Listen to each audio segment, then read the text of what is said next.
Hello दोस्तों, आज की इस वीडियो में हम आपको वाइकिंग कैरेक्टर रोलो के बारे में कुछ इंटरेस्टिंग फैक्ट से आगाह करेंगे। बहुत से वाइकिंग कैरेक्टर्स जो अफसानवी हैं और कुछ कैरेक्टर्स जो रियलिटी पर मबनी हैं, उनमें से एक रोलो का कैरेक्टर है जिसने तारीख़ में बहुत अहम किरदार अदा किया। कहा जाता है कि लाकार्था और रैग्नर का किरदार वाइकिंग्स की सागाज यानी उनकी कहानियों में मिलता है, लेकिन रोलो की एग्जिस्टेंस हिस्टोरिकली भी प्रूव है। जी हाँ दोस्तों, हिस्ट्री रोलो के कैरेक्टर को प्रूव करती है और कहा जाता है कि रोलो के डिसेंडेंट्स यानी उसकी जो औलाद थी उनमें 10वीं, 11वीं और 12वीं सदी में बहुत पावरफुल लीडर दुनिया के सामने है। वाइकिंग्स पर मबनी मशहूर ड्रामा वाइकिंग्स में दिखाया गया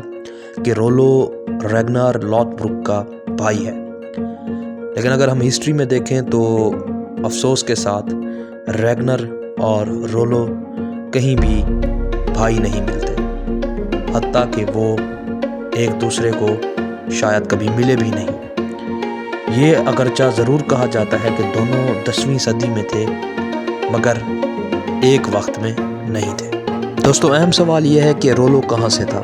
अब ये बात तो कन्फर्म है कि रोलो स्कैंडिनेवियन ही था, लेकिन डिबेट इस बात पर होता है कि वो डैनिश वाइकिंग था या नॉर्वेजन वाइकिंग था। कुछ हिस्टोरियंस का कहना है कि वो डैनिश वाइकिंग था, लेकिन ज़्यादातर हिस्टोरियन इसी बात पे मुत्तफिक हैं कि वो नॉर्वेजन वाइकिंग ही था, यानी नॉर्वे में पैदा हुआ था। अब दोस्तों, ये भी कहा जाता है कि रोलो एक द्योकामत इंसान था, इसीलिए उसे दिवाकर यानी पैदल चलने वाला कहा जाता था, क्योंकि वो इतना बड़ा था कि घोड़े पर सवार ही नहीं हो सकता था।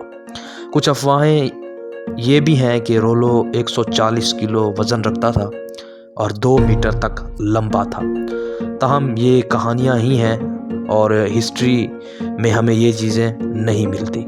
और ये भी कहा जाता है कि रोलो की तरफ से ये अफवाहें खुद फैलाई जाती थीं ताकि उसके दुश्मनों के दिलों में उसका खौफ बैठे। दोस्तों, इस बात में तो कोई शक नहीं कि रोलो एक जंगजू वाइकिंग था। शुरुआत में तो वो नॉर्वेजन किंग हैरल्ड फाइनहेयर की सरबराही में हमले करता रहा। ये भी कहा जाता है कि रोलो ने फ्रांस पर भी हमला किया, जो कि नाकाम गुजरा। कुछ अरसे बाद रोलो अपनी फ़ौज के साथ दोबारा हमलावर हुआ, ताहम इस बार उसे कामयाबी ज़रूर नसीब हुई। कहा जाता है कि उसने पेरिस पर भी कब्ज़ा कर लिया था। फ्रांस के बादशाह चार्ल्स दी सिंपल को इस बात का अंदाज़ा हो चुका था कि वाइकिंग के साथ लड़ना बेवकूफ़ी है। फ्रांस के बादशाह चार्ल्स ने होशियारी से काम लिया और रोलो के साथ एक मुआहदा कर लिया। मुआहदे में इस बात पर इत्तफाक हुआ कि फ्रांस की कुछ ज़मीनें रोलो को दी गईं, जिसे आज दुनिया नॉर्मैंडे के नाम से याद करती है। वो आज भी फ्रांस का एक इलाका है। इस तरह रोलो नॉर्मैंडे का पहला चीफ बना। मुआहदे के बाद वाइकिंग्स ने दोबारा कभी भी फ्रांस का रुख नहीं किया। तारीख़ इस बात की गवाह है कि रोलो एक कामयाब हुक्मरान साबित हुआ।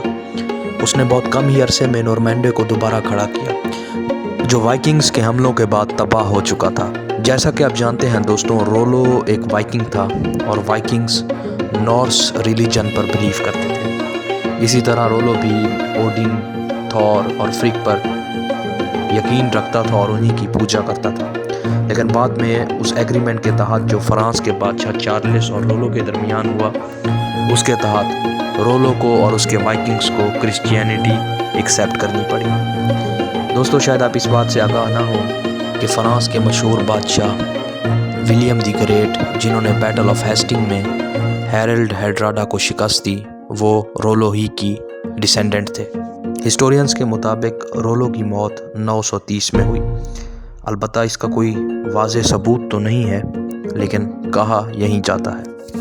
आज की वीडियो में इतना ही। आई होप आपको ये मेरी वीडियो पसंद आई होगी। अगर पसंद आई है तो लाइक करें, सब्सक्राइब करें और बेल आइकन को दबाएं ताकि इसके जैसी मज़ीद वीडियोज़ आप तक पहुँचें।